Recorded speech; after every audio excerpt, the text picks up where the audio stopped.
nome é Josiane. Eu sou a Andréa Pereira. Então, a gente vai falar um pouquinho da nossa experiência do TCC e também não só como estudantes, mas também agora como recém-formados, como jornalistas.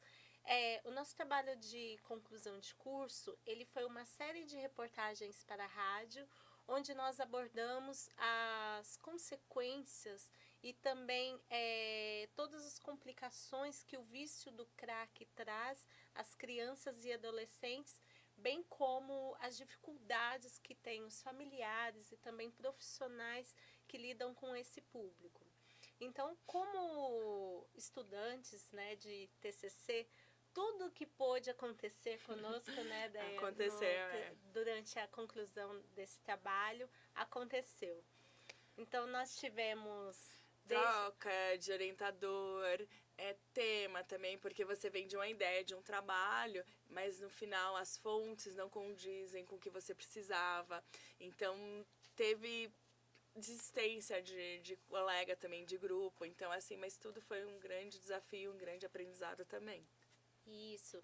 E como a Deia falou, a gente teve troca de orientador 1, 2, 3 vezes, tema, e isso no jornalismo acontece muito. Então, e no trabalho de conclusão de curso, ainda é uma experiência um pouco até complicada pela questão do seguinte: você faz toda uma pesquisa bibliográfica e quando chega na prática, na hora de você entrevistar, tudo aquilo que você fez, aquele apanhado de informação teórica, não condiz com a realidade. Então, você tem que seguir, no nosso caso, nós tivemos que seguir a questão das normas do ECA,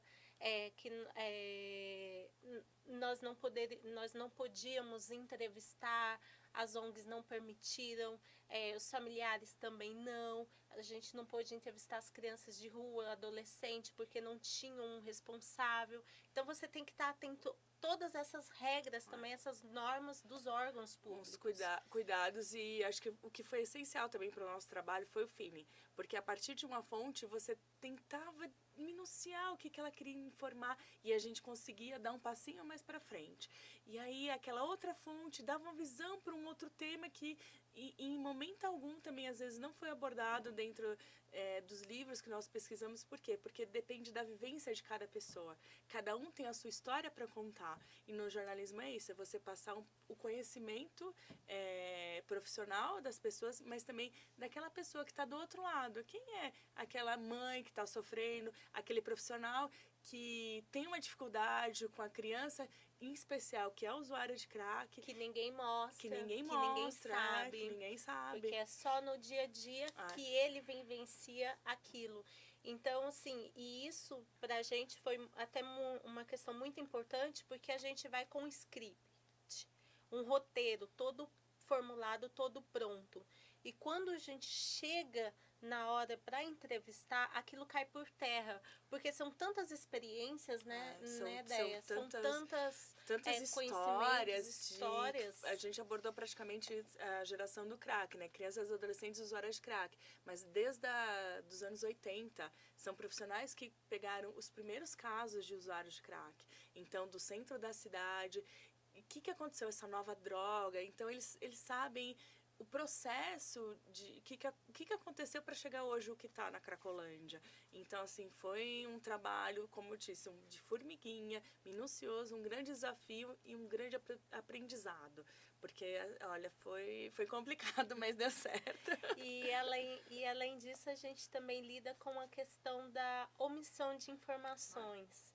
Então, você tem a informação, mas essa informação não pode ser passada. Por que não pode ser passada? Por questões de interesses políticos, por questões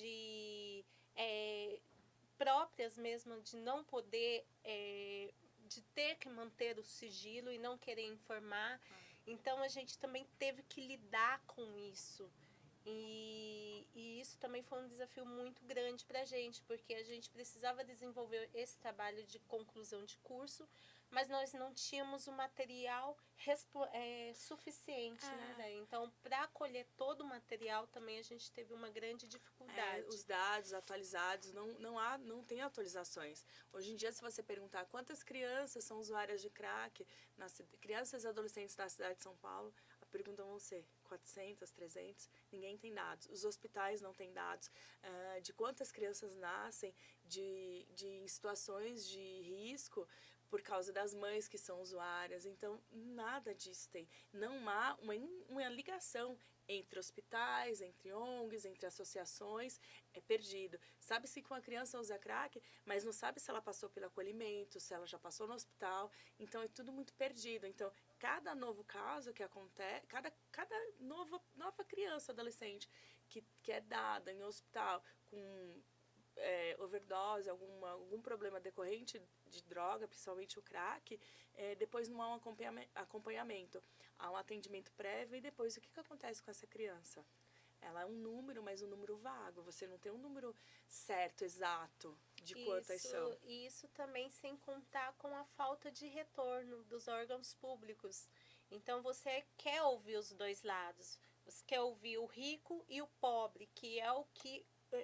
isso também é fazer jornalismo, é ouvir todos os lados, é ouvir todas as histórias, porque nós tivemos famílias ricas que têm crianças e adolescentes usuários de crack, nós tivemos famílias pobres que têm crianças e adolescentes usuários de crack, ambas têm dificuldades, mas cada um em seu cenário, cada uma determinada dificuldade. Nós queríamos também ouvir a prefeitura, ouvir outros órgãos públicos, para ver o que eles têm a dizer, porque o lado de quem trabalha fala da omissão dos órgãos públicos. E os órgãos públicos, o que tem feito? Só que nós também lidamos com essa ausência. Então, assim, uma das principais mensagens que nós temos para passar, para os recém-formados, seja até para quem está fazendo um trabalho de conclusão de curso na área do jornalismo, é também aprender a lidar com o não. Isso nós ouvimos até na nossa avaliação da nossa banca. Porque nem sempre você vai conseguir falar com a fonte que você quer. Nem sempre você vai conseguir a informação que você quer. Mas isso não significa que não dá para você fazer um bom jornalismo. Isso não significa que não dá para você fazer uma boa matéria, retratar e ouvir histórias. São os recortes. E entre tantos não, você escuta um sim. E um sim, assim, que te abre para outros segmentos, para outras pautas, para outras demandas. Porque entrevistar uma pessoa é explorar ao máximo o que ela pode te oferecer, principalmente quando ela tem conhecimento de causa. Como a gente entrevistou um desembargador, ele tinha um conhecimento de causa, ele abriu para outros leques. E nesse trabalhinho, fomos em frente e deu no que deu.